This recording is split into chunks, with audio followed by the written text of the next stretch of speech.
colorful Yun, and today we are going to be looking at verbs.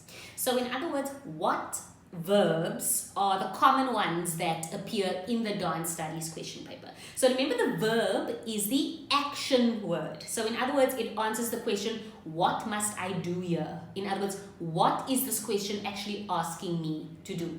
Okay, so what are the sorts of verbs that you're going to find in the dance studies paper? Right, firstly, you're going to get the ones that are quite easy and straightforward, that require you just to give boom, boom, boom, straightforward answers. Secondly, you're going to get verbs that ask you to answer in a little bit more detail than the first type of verb. And then thirdly, you're going to get verbs that require you to think a little bit more deeply, and it's going to ask you to plan out your answer a little bit more carefully.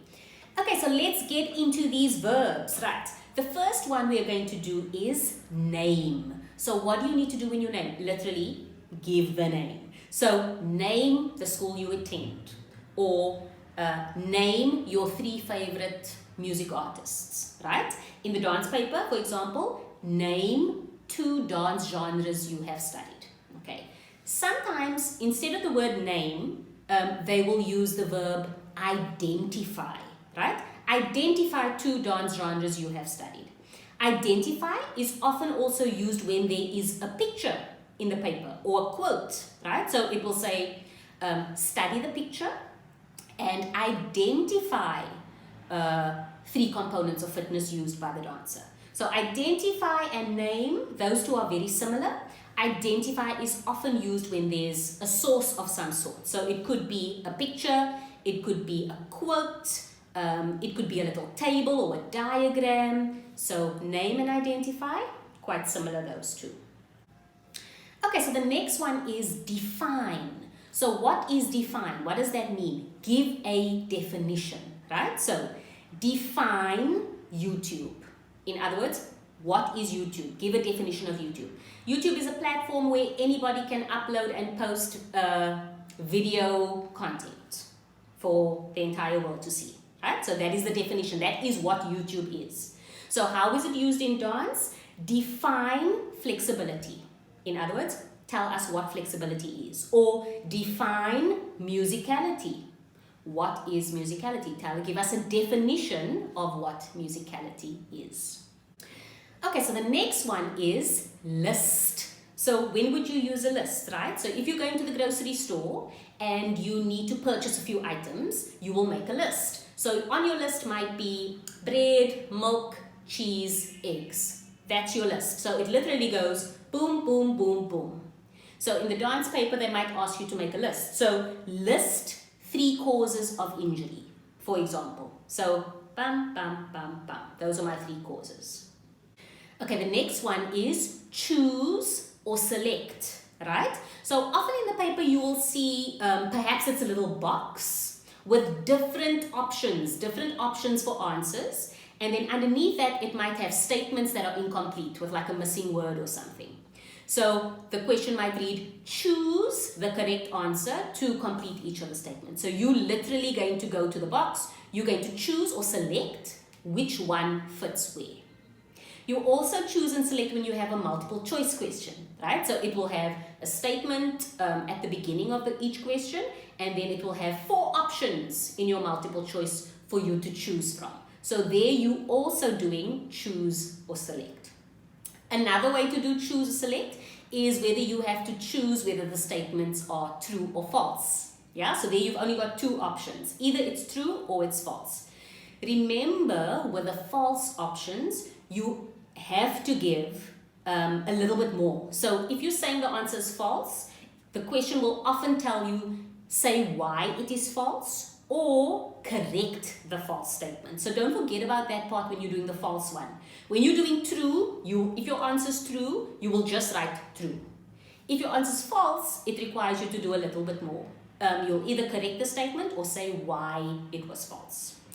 Right, so now let's look at the verbs that require us to give a little bit more detail, right? Okay, so the first one is describe. So what does the word describe mean? Describe literally means give me the details, right?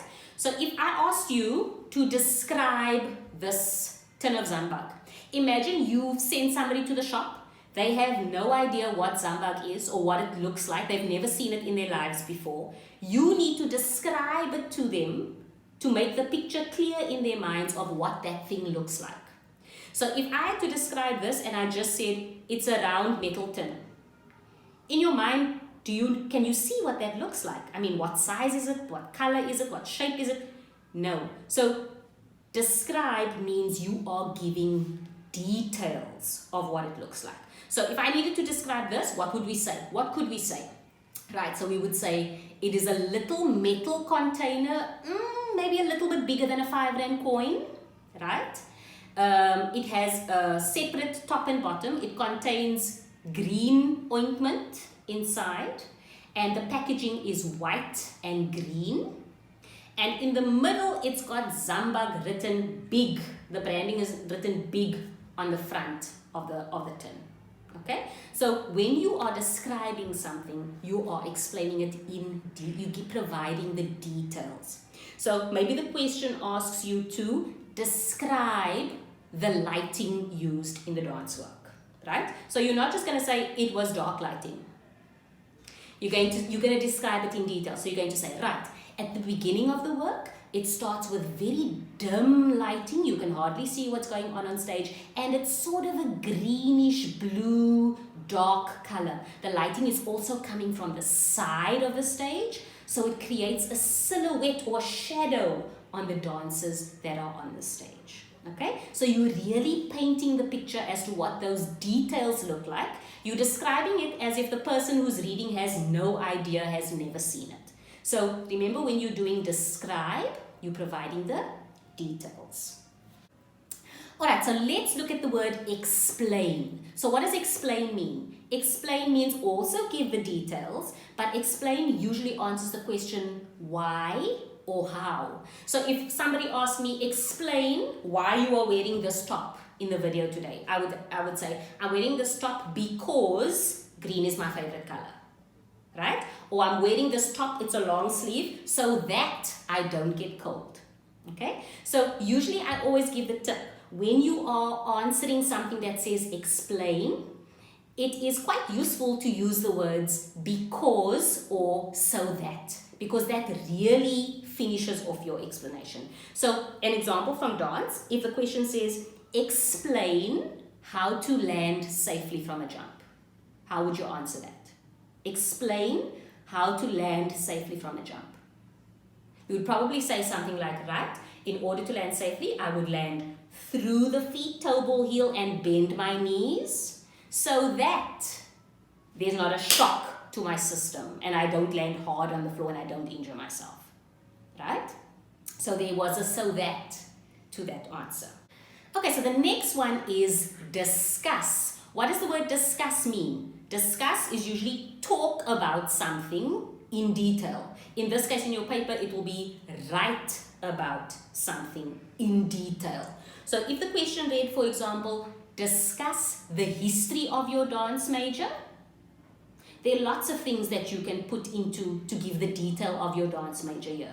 The history of your dance major. So you would probably say where it started, what place, what more or less period of year.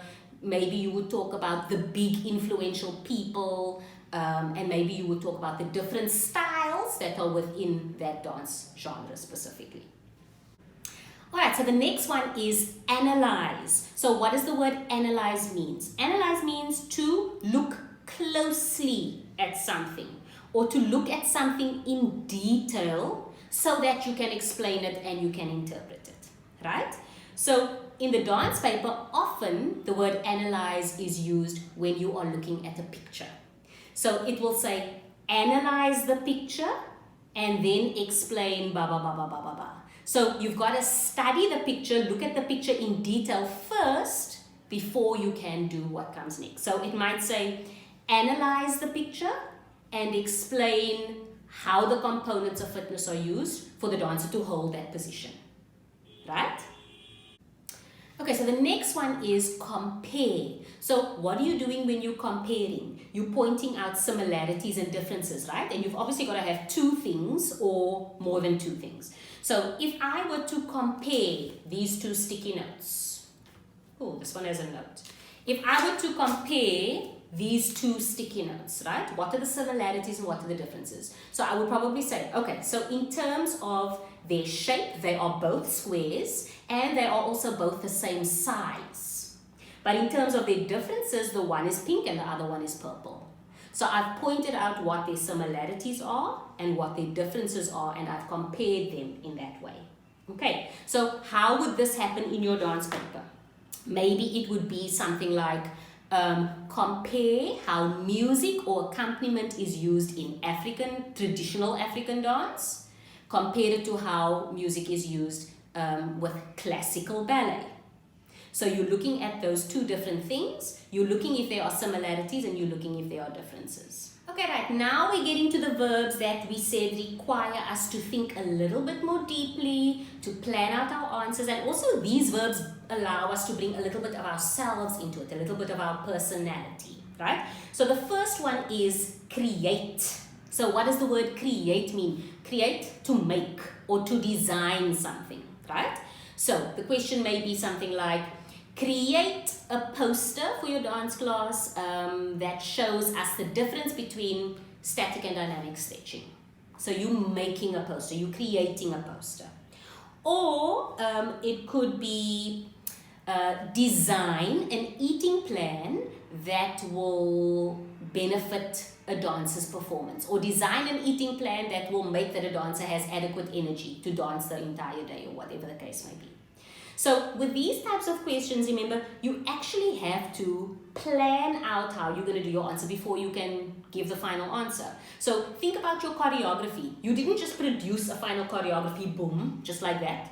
There was a process that you had that led to you creating that final dance work. So exactly the same in your written paper. When you have to create something, there is a little bit of planning because you're thinking out, where am I going to put what? How am I going to arrange this information before you actually present the final product?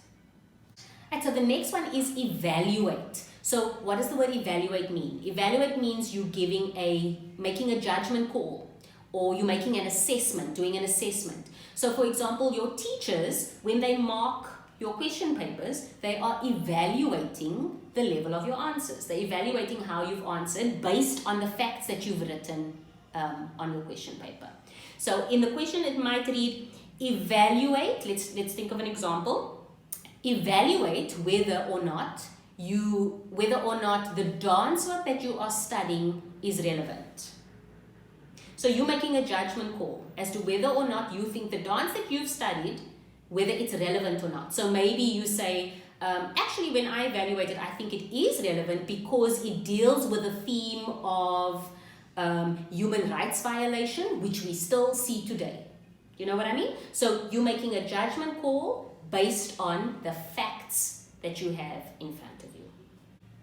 Right, so the next one is give an opinion. So an opinion is very similar to evaluate because you're also making a judgment call. But when you give an opinion, it's based on your own personal experiences, right? So if we had to ask you an opinion, for example, give an opinion on how you think technology has influenced dance.